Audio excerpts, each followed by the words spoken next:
Hi, everybody, and welcome to the Intuitive Activist Podcast. My name is Leilani Raglan. I am your host on this lovely, lovely day.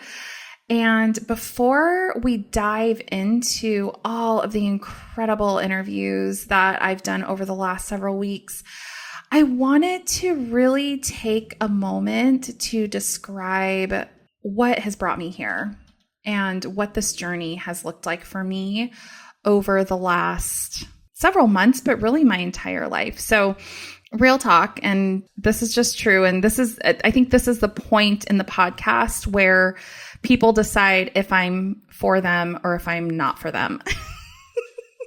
So I'm just going to just shoot you straight and not waste any of your time. Okay. So I'm a divine channel. I channel information and stories and images from the universe in support of others, in support of myself, in support of my family, but really to guide humanity forward and to guide us to the next evolution, the next ascension. That is why I believe that I chose to be put here on Earth at this time in history. So now that all of the people that don't want to hear from me are gone, I just want to say welcome to my people. Hi, and thank you so much for being here. And really at the end of the day, I guess that's the first lesson that's coming through is something that I've really, really had to come to terms with in my journey of leaning into my spiritual truth and my just universe given persona, like who I am at my core. I really had to come to terms with the notion that I am not for everyone. And I feel like I tend to clap while I talk, like for emphasis, and I won't do this here because that's super annoying, but I am just not for everyone. And spoiler, neither are you.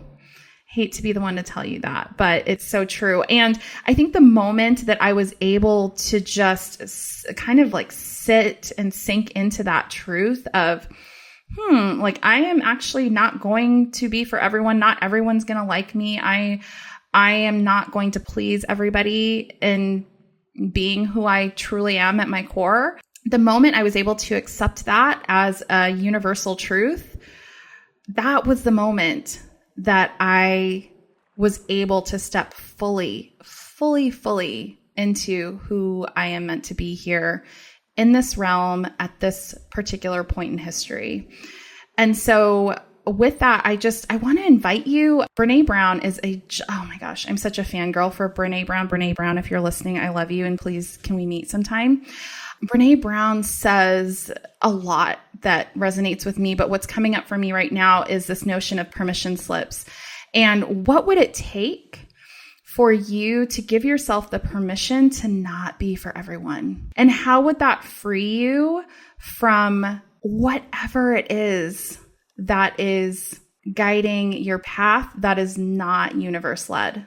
So when I say that with so much love because that has been most of my life.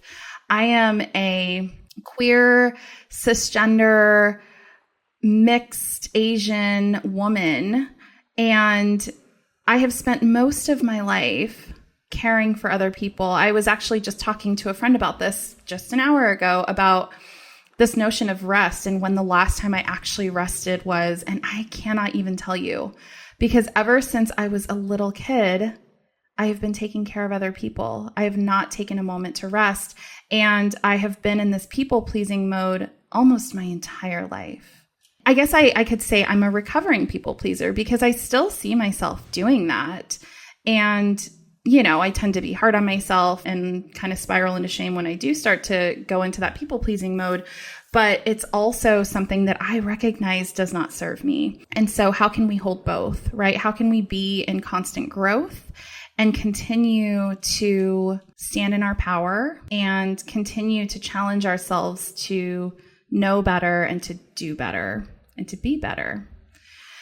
And so I guess that's the first lesson for today. I didn't know we were going to be going there, but there it is. But when I think about being a divine channel, I think it started even well before I realized that I was a channel. So when I think of being a little kid, I always got the sense when there was something spiritually around that I could not see with my two eyes. I got messages from a very young age to the point where I asked my mom, because I had some awareness around like angel energy in the last several years. And so I reached out to my mom and I was like, hey mom, like, did I ever talk about angels as a kid? Like, was that ever a thing?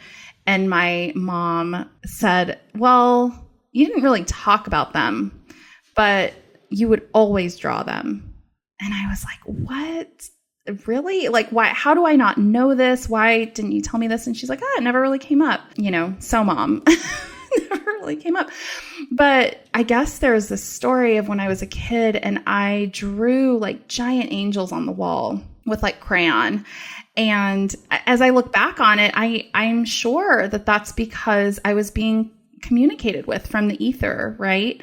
And I was drawing these angels on the wall with crayon, and I got in so much trouble for it. I don't remember this, like I've completely blocked it out, but I got in so much trouble, and my mom made me scrub the wall. And I think from then on out, I never drew another angel. And so it's feeling important to say, because I think there are things that happen when we're younger that consciously or unconsciously, we tend to put away, right? We put away our gifts.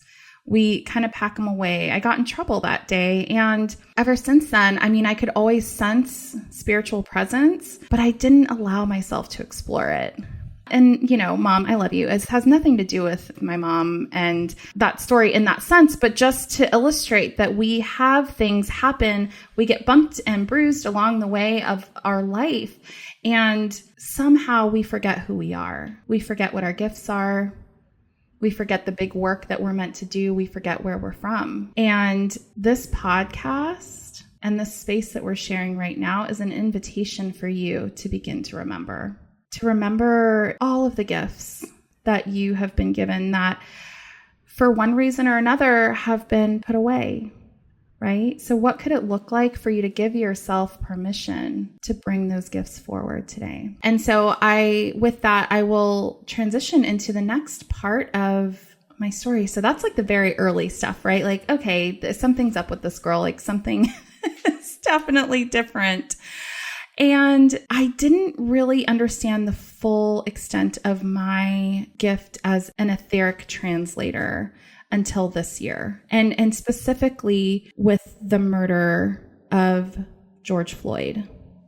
That was the moment I made the giant mistake of watching that video. And I sobbed with my entire spirit. Something was awakened within me, within the collective consciousness. And not to say, this was not new, right? This violence against the Black community is not new. Unfortunately, I wish I could say it is. It is not. And yet, that was the moment that everything cracked open for me. And I think it cracked open for a lot more people. And so from that moment, what I started to realize is I started hearing things. I started seeing things in my mind's eye that I shouldn't have been knowing. And I got really curious about it. I was like, okay, what is happening? It's not the first time that I've channeled messages from the ether, but it was the first time that it was so frequent. It was so frequent. It was happening multiple times a day. And oftentimes in my coaching sessions, I'm a leadership coach. And I guess that's my like Clark Kent persona. And it was happening as I was coaching executives and things like that, where divine guidance was coming through and I could no longer hold it back. I could not put it away. And so I just started to bring it forward. I started telling executives, I started telling coaching clients, consulting clients what was coming through. And amazingly, it was resonating. I even surprised myself. I surprised myself with the information that I was getting that I should not have known. I was seeing very, very distinct images. One friend of mine that I was just sitting and having a connection with, and she started to talk to me about her financial troubles. And what started coming through was like this image of this older Black woman kneading bread and like flour going everywhere, and this little girl just like joyfully jumping and laughing, and the flour is going everywhere. And I conveyed that image to her, like, I'm getting this information right now. What does this mean? Do you know?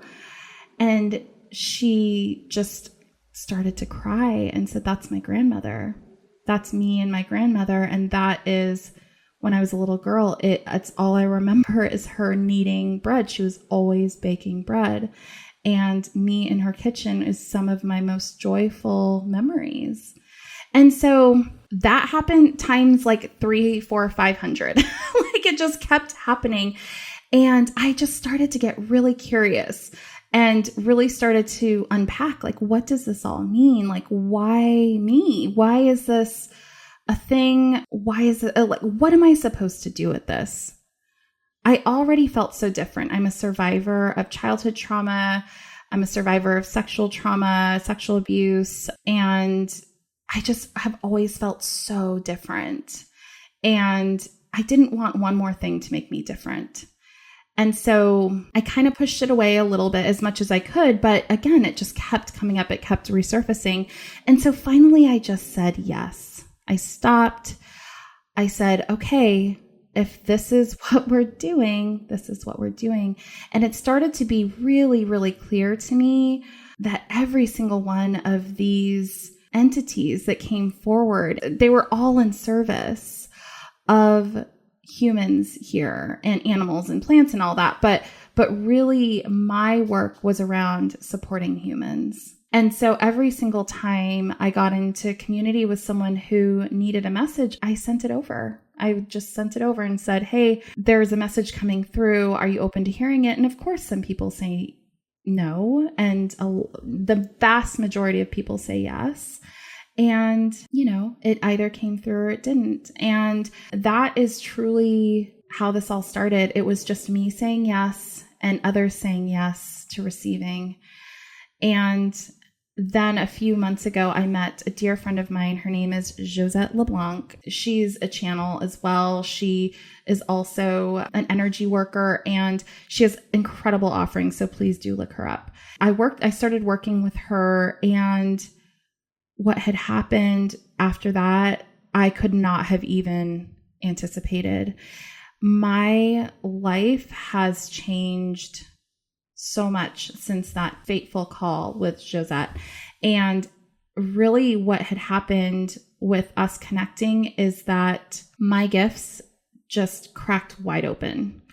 And all of the information that, my ego was holding back, all of that, it just started coming through. It flooded in. And so I spent a few days up, just seriously felt like I was in the ether. I was in the spiritual realm. Even though I was walking this earth, it was very much with the lens of, wow, we are so connected and we're so interconnected and we're so held and we are so not alone. And that was the way that I moved to the earth. My empath abilities, my psychic abilities, everything was heightened. And it was really, really beautiful, but it was also not sustainable. So I got a lot of information those few days, and then I started to settle back into my humanness, which is required. We may be divine beings, but we are not meant to be 100% divine on this earth. It's not sustainable. I wasn't eating, I wasn't sleeping, and then I kind of crashed a little bit. I crashed back into my humanness. And now several months later, I'm in this space of balancing, continual balancing and continual rebalancing. I mean, it's always there. The ego, the fight between ego and divinity. It is a fight. It's a struggle, but it's like the yin and the yang. They both have to exist and they have to coexist in balance in order to be healthy. And so that is where I am now. I channel all of my I'm writing a book. I'm channeling a book. I channel for clients, coaching clients. I learned how to do the Akashic Record, to be an Akashic Records practitioner over the last couple of months. And it is just, again, a reawakening, a remembering of who I am. And so with that information, I wanted to give you an opportunity to see a little bit more about who I am. And again, like, I quit my corporate job. Tomorrow is actually my last day. It's so surreal. By the time you listen to this, it will have been like a couple of months, but it's so surreal to think, I was the good girl. I've always had this good girl mask, this good girl narrative. I did all the things. I went to school. I went to grad school. I had the corporate role. I had the cushy job. I did it all. And what was very clear to me this year when these gifts were made apparent to me again was that I was not meant to be that person. And this is who I'm meant to be. And so I invite you to join me on this journey. I would love to hear from you. I would love to see if you resonate with any of this. I am just really, really curious to see who you all are and who you're remembering you are. Because I think at the end of the day, we're all here at this particular point in human history to move forward, to ascend to the next level, to the next evolution of who we are meant to be as a collective.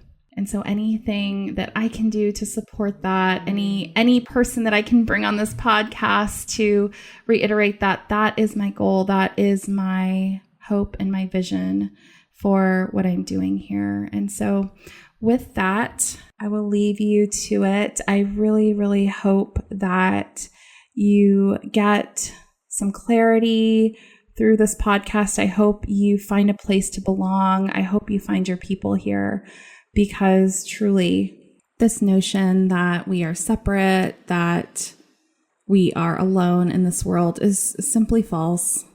We are one. We are so connected. And friends, we completely belong to one another. So for now, be still, my friends, and live into your impact.